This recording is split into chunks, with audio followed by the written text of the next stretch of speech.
ನಮಸ್ಕಾರ ಕನ್ನಡಪ್ರಭ.com ನ್ಯೂಸ್ ಬುಲೆಟಿನ್ಗೆ ಸ್ವಾಗತ. Camera person Kevin ಜೊತೆ ನಾನು ವಿಶ್ವನಾಥ್ ಸಿದ್ದಪ್ಪ. ಇಂದಿನ ಪ್ರಮುಖ ಸುದ್ದಿಗಳು.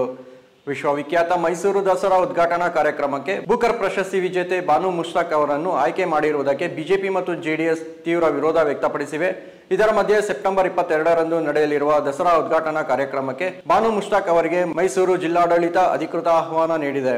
ಮೈಸೂರು ಜಿಲ್ಲಾಧಿಕಾರಿ ಲಕ್ಷ್ಮೀಕಾಂತ್ ರೆಡ್ಡಿ ಹಾಸನದಲ್ಲಿರುವ ಬಾನು ಮುಷ್ತಾಕ್ ಅವರ ಮನೆಗೆ ತೆರಳಿ ಮೈಸೂರು ದಸರಾ ಉದ್ಘಾಟನಾ ಕಾರ್ಯಕ್ರಮಕ್ಕೆ ಕುಟುಂಬ ಸಮೇತರಾಗಿ ಬರುವಂತೆ ಅಧಿಕೃತ ಆಹ್ವಾನ ನೀಡಿದರು. ಮೈಸೂರು ಪೇಟ ತೊಡಿಸಿ, ಶಾಲು ಹೊದಿಸಿ, ಆನೆ ವಿಗ್ರಹ ನೀಡಿ ಆಹ್ವಾನ ಪತ್ರಿಕೆಯನ್ನು ನೀಡಿದ್ದು, ದಸರಾ ಆಹ್ವಾನವನ್ನು ಪ್ರೀತಿಯಿಂದ ಸ್ವೀಕರಿಸಿದ ಬಾನು ಮುಷ್ತಾಕ್ ತಾವು ಕಾರ್ಯಕ್ರಮಕ್ಕೆ ಬರುವುದಾಗಿ ತಿಳಿಸಿದ್ದಾರೆ.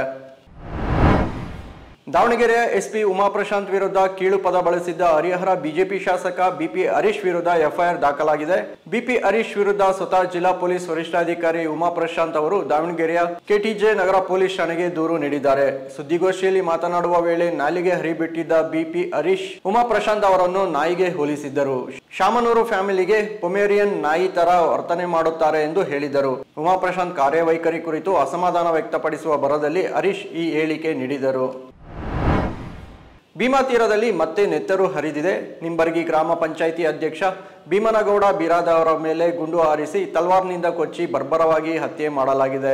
ವಿಜಯಪುರ ಜಿಲ್ಲೆಯ ಚಡಚಣ ತಾಲೂಕಿನ ದೇವರ ನಿಂಬರ್ಗಿ ಗ್ರಾಮದಲ್ಲಿ ಇಂದು ಬೆಳಗಿನ ಜಾವ ಈ ದಾಳಿ ನಡೆದಿದೆ. ಕಟಿಂಗ್ ಶಾಪ್ಗೆ ತೆರಳಿದ್ದ ವೇಳೆ 4 ಮುಸುಕುದಾರಿಗಳು ಬಂದು ಕಟಿಂಗ್ ಮಾಡುವವರ ಕಣ್ಣಿಗೆ ಕಾರದ ಪುಡಿ ಎರಚಿ ಬಳಿಕ ಭೀಮನಗೌಡ ಅವರ ಮೇಲೆ ಗುಂಡು ಹಾರಿಸಿ ತಲ್ವಾರ್ನಿಂದ ಹಲ್ಲೆ ಮಾಡಿ ಪರಾರಿಯಾಗಿದ್ದಾರೆ. ಗಂಭೀರವಾಗಿ ಗಾಯಗೊಂಡಿದ್ದ ಭೀಮನಗೌಡ ಬಿರಾದರ್ ಅವರನ್ನು ಕೂಡಲೇ ಆಸ್ಪತ್ರೆಗೆ ದಾಖಲಿಸಲಾಗಿತ್ತು.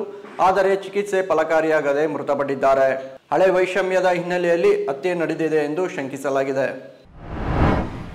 ಧರ್ಮಸ್ಥಳದಲ್ಲಿ ಶವ ಹೂತಿದ್ದಾಗಿ ಹೇಳಿದ್ದ ಮಾಸ್ಕ್ ಮ್ಯಾನ್ ಚಿನ್ನಯ್ಯನನ್ನು ಮತ್ತೆ 3 ದಿನ ಎಸ್ಐಟಿ ಕಸ್ಟಡಿಗೆ ನೀಡಿ ದಕ್ಷಿಣ ಕನ್ನಡ ಜಿಲ್ಲೆಯ ಬೆಳ್ತಂಗಡಿಯ ನ್ಯಾಯಾಲಯ ಆದೇಶ ಹೊರಡಿಸಿದೆ.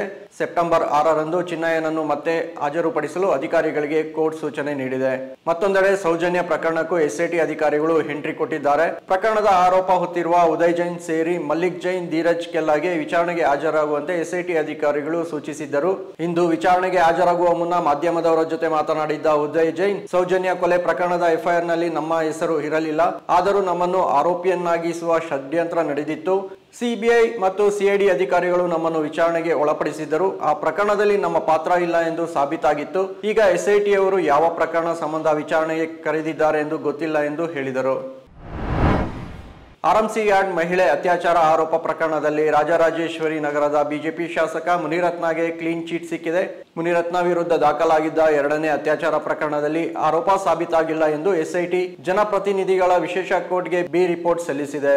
ಅತ್ಯಾಚಾರ ಪ್ರಕರಣದಲ್ಲಿ ಸಿಲುಕಿಕೊಂಡಿದ್ದ ಮುನಿರತ್ನಗೆ ತಮ್ಮ ಕಾನೂನು ಹೋರಾಟಕ್ಕೆ ಬಲ ಸಿಕ್ಕಂತಾಗಿದೆ. ನ್ಯಾಯಾಲಯ ಬಿ ರಿಪೋರ್ಟ್ ಅಂಗೀಕರಿಸುವುದಷ್ಟೇ ಬಾಕಿ ಇದೆ. ತಮ್ಮ ಮೇಲಿನ ಆರೋಪ ಸುಳ್ಳೆಂದು ಪ್ರಕರಣ ರದ್ದು ಕೋರಿ ಮುನಿರತ್ನ ಅರ್ಜಿ ಸಲ್ಲಿಸಿದ್ದರು. ಬಿಜೆಪಿ ಕಾರ್ಯಕರ್ತೆ ನೀಡಿದ ದೂರಿನ ಹಿನ್ನೆಲೆಯಲ್ಲಿ ಮುನಿರತ್ನ ಬೆಂಬಲಿಗರಾದ ವಸಂತ್, ಚನ್ನಕೇಶವ, ಕಮಲ್ ವಿರುದ್ಧ ಆರ್ಎಂಸಿ ಯಾರ್ಡ್ ಪೊಲೀಸ್ ಠಾಣೆಯಲ್ಲಿ ಪ್ರಕರಣ ದಾಖಲಾಗಿತ್ತು. ಇವು ಇಂದಿನ ಪ್ರಮುಖ ಸುದ್ದಿಗಳು. ವಿವರವಾದ ಸುದ್ದಿಗಳಿಗಾಗಿ ಕನ್ನಡಪ್ರಭ.com ನೋಡಿ. ನಮಸ್ಕಾರ.